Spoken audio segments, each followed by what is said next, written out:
We have continuing coverage of a fire in Wausau tonight. Good evening, I'm Nancy Yousef. And I'm Mark McPherson. The fire started around 5:30 p.m. near the corner of 3rd and McClellan Streets in downtown Wausau. Newsline 9's Alyssa Meyer joins us live from the scene with the details. Alyssa?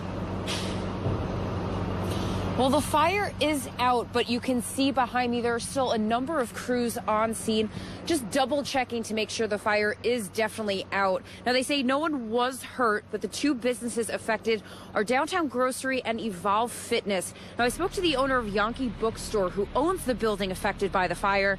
She says she ran out of her store when she saw the fire trucks after hearing explosions. The battalion chief with the Wausau Fire Department tells me he believes the fire started outside in an alley, but the exact cause of the fire is still unknown, but he doesn't think the building is a total loss. And he also believes those explosions were tires popping.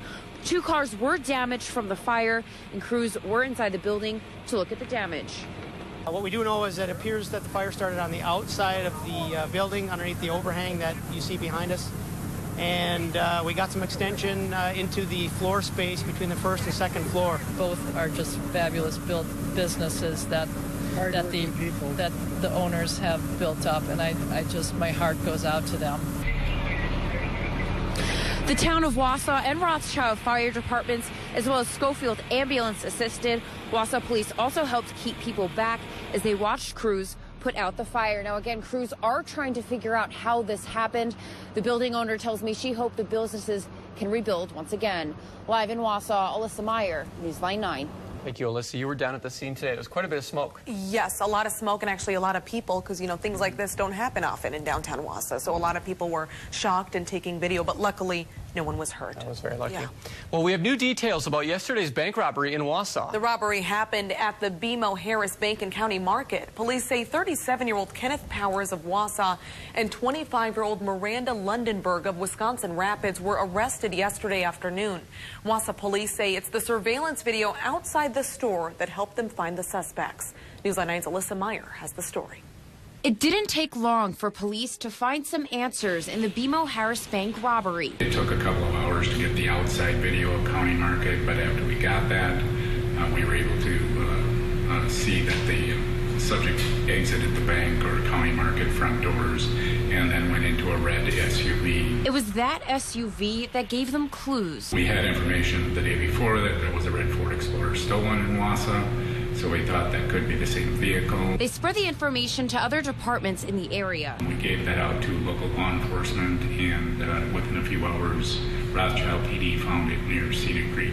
Once they found the SUV, they started going to local businesses to try and find him. The male was located inside the bar. He was with a female. We did not know who she was at the time. We weren't looking for any other suspects except the one male. That's when they arrested Kenneth Powers as a suspect. The female, Miranda Lundenberg of Wisconsin Rapids, was also arrested. Police say she will not face charges in connection to the robbery itself, but for other warrants. Turns out this was a friend of his and that she was in the vehicle when he committed the robbery, but we did not charge her with anything to do with the robbery. Alyssa Meyer reporting there. Now, Powers is being held at the Marathon County Jail. He's expected to make his first court appearance tomorrow. A lot of people are kind of milling around that fire downtown tonight. It was cool. Yep, and actually Alyssa texted me earlier and she said it's getting even more cold out there now. Absolutely. Well, fall is here. Temperatures were a little cooler today, as Tony said, but that didn't stop people from getting out at Rib Mountain and enjoying the weather. Many people were out walking the trails and enjoying the fall with the beautiful scenery. According to the Fall Color Report, the city of Wausau is at 25% peak fall color. Wisconsin lawmakers are debating a bill that would change the way state employees are hired and fired. The bill would overhaul the civil service system, which is about 110 years old.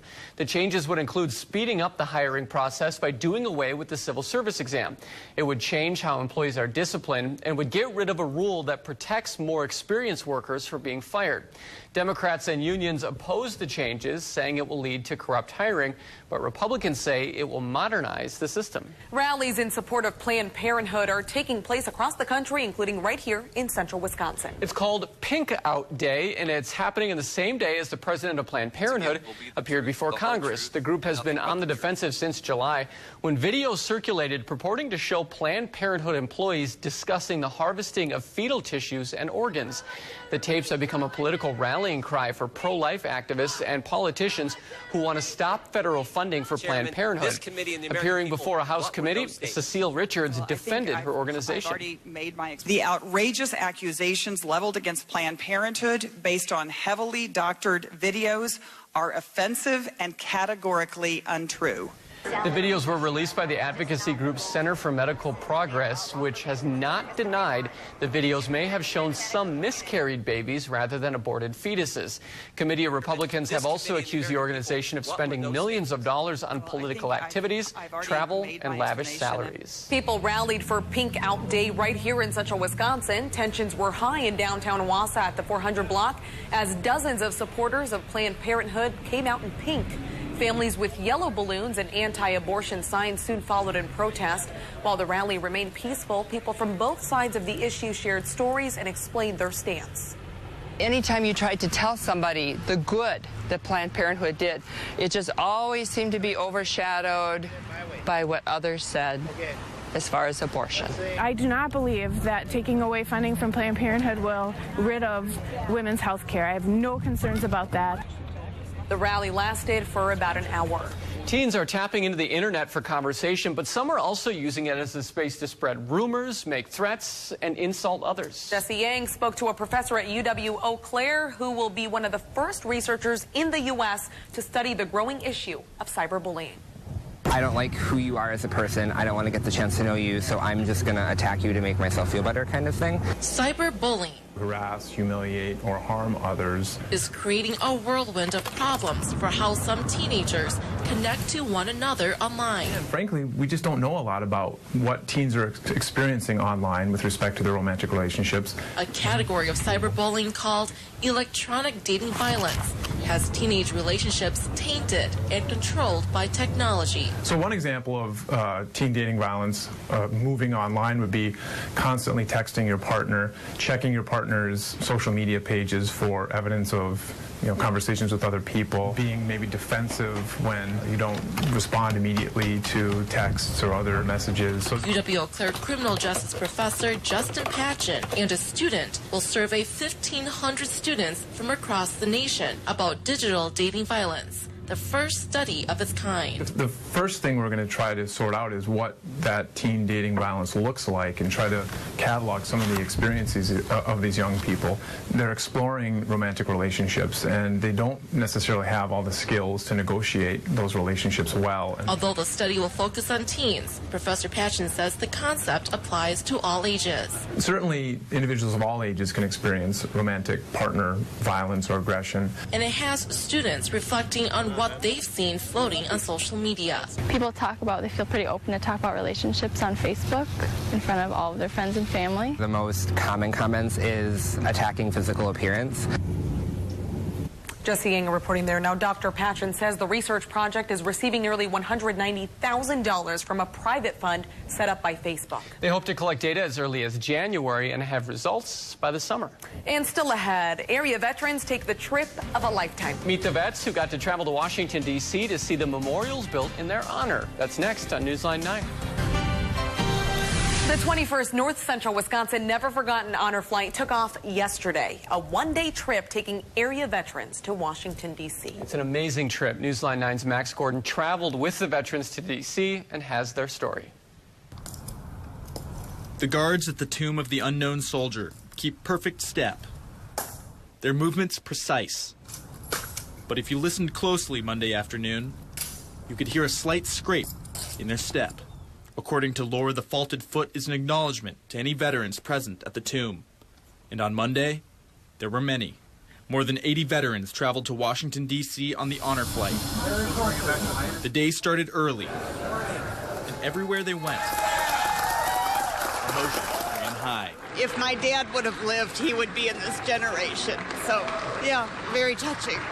The vets rolled through town. A police escort leading the way, visiting monuments to wars many didn't think they would even live through. I think I'm not going to survive. Frank Long fought in World War II, storming the beaches of Normandy. People running up the beach, people are getting shot at. I mean, and I don't know. You're kind of moving fast and you don't see a lot of stuff. How did you feel? Scared. Monday, he was accompanied by family, including his grandson and great-granddaughter. Just thank you. Thank you to you and everybody else. All these guys on the honor flight. It's just amazing group of men to be around. Amazing men, each with a mesmerizing story. That's how I was drafted into the Marine Corps. Teary. It makes me teary. I think we saved Korea, and that gives you some satisfaction. For these veterans, the years have marched on. But for them, it would be a day they wouldn't soon forget. It's something I'll remember till I die. Reporting in Washington, Max Gordon, Newsline 9. Wow. That is so touching. Those honor flights are so amazing for those veterans. A lot of them didn't get the recognition they needed when they got home. And when they're there, they well up with tears and with pride. And you know, I know that you've been on the honor flight. I went on the honor flight 2 years ago. And till this day, the best thing that I've done here. I love it so much. It was so amazing. You never forget it when you're there. Right.